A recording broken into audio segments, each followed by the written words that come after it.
Bonjour, comment vous présenteriez-vous à un jeune dionysien de 18-30 ans? Bonjour, donc je m'appelle Audrey de Fondomière et je me présenterai à un jeune de 18 à 30 ans comme à n'importe qui d'autre, si ce n'est que je parlerai plus vite. J'ai 32 ans et aujourd'hui je me présente aux élections départementales avec Emmanuel Boyer, Jean-Jo Boyer et Jean-Michel Béral pour porter une alternative, un espoir et un nouveau souffle à notre canton qui est le canton 9 de La Réunion. Voilà. Bonjour. Moi je m'appelle Emmanuel, j'ai 24 ans et donc je suis suppléante d'Audrey.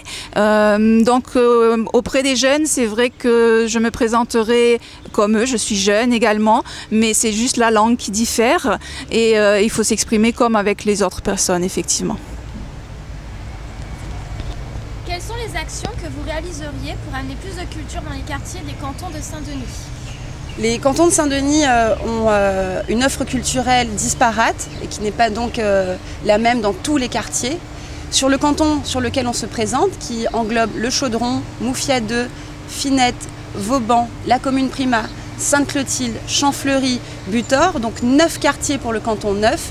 Moi, ce que je proposerais avant tout, c'est de se mettre tous ensemble autour d'un projet fédérateur qui serait celui de postuler pour que Saint-Denis devienne la capitale européenne de la culture au début des années 2020. Donc l'idée, ce serait vraiment de rassembler tout le monde autour de ce projet et de faire ainsi naître différentes initiatives sur tous les quartiers pour porter un projet fédérateur. Voilà. Tu veux ajouter quelque chose, Emmanuel? Ça ira, merci. Ça ira. Que comptez-vous faire pour fluidifier les transports en commun et améliorer la communication sur ces derniers? Alors, sur Saint-Denis, à la différence de d'autres villes de La Réunion, il se trouve que la société qui s'occupe du réseau urbain est très bien, à mon sens, elle est bien implantée pour ce qui concerne mon canton. Je ne parle pas des Hauts, je ne parle pas des autres cantons de Saint-Denis, je parle de Saint-Denis 1, qui est donc le canton qui contient Vauban, comme je l'ai dit, Finette, Prima, qui est bien desservi à mon sens. Voilà, il manquerait juste une forme de transport alternatif qui soit complètement hybride et non plus sur un système de transport polluant. Voilà. Comment améliorer l'insertion des bénéficiaires du RSA et des contrats aidés et leur créer des emplois durables? La question de l'insertion est vraiment la plus importante pour les bénéficiaires du RSA.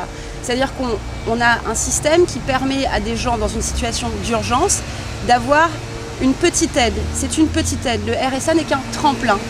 Le RSA n'est pas une fin en soi.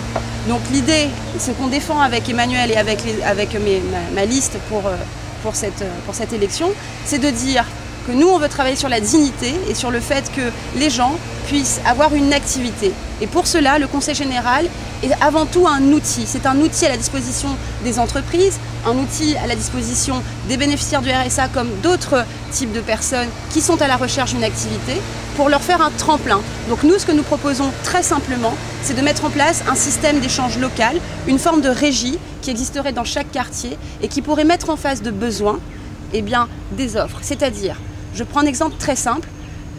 Donc dans notre canton, on a par exemple des personnes âgées qui ne sont pas en mesure de faire leurs courses, qui ne sont pas en mesure de repeindre leur maison, ou qui ne sont pas en mesure de se déplacer d'un point à un autre. Donc l'idée, ce serait de dire, sur un système d'échange, on donne par exemple 2 heures de son temps à cette personne pour l'accompagner faire ses courses et en échange, on a une rémunération, c'est-à-dire qu'on a une rémunération complémentaire à ce RSA où on obtient aussi une formation. En échange de 10 heures de service au quartier, on peut avoir par exemple la moitié de son permis de conduire payé. Donc c'est de mettre en place comme ça un système où on donne de son temps, on aide les personnes qui ont des besoins particuliers et en face, la collectivité est là pour répondre à un besoin de cette personne, soit en formation, soit en monnaie, en euros sonnants et trébuchants, soit en participation à un permis de conduire, à une formation un peu plus longue. C'est ce qu'on va proposer.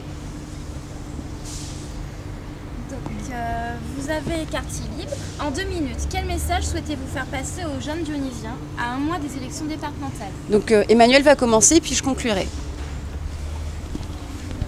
Très bien.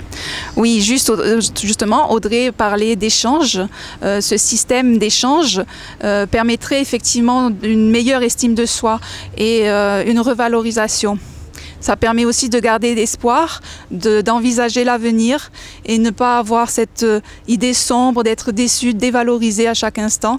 Avoir cet espoir vers l'avenir, ça nous apporte aussi une confiance, garder confiance. Et c'est vraiment permettre aux jeunes de se développer comme ça. Et Exactement. Donc l'idée, le message qu'on a apporté, c'est de dire qu'on est tous différents, on a tous des capacités et des talents, on a tous aussi des faiblesses, mais ensemble, on peut mettre nos talents, on peut les conjuguer ensemble et surmonter les obstacles de la vie. Et c'est ce qu'on veut dire principalement en participant à la citoyenneté. Pour Emmanuel, c'était pas une évidence parce que c'est compliqué d'accéder à la citoyenneté, mais finalement, pour tout à chacun, c'est compliqué d'accéder à la citoyenneté. Donc ce qu'on veut dire, c'est prenez part active à la citoyenneté parce qu'il n'y a que la politique qui pourra changer notre quotidien.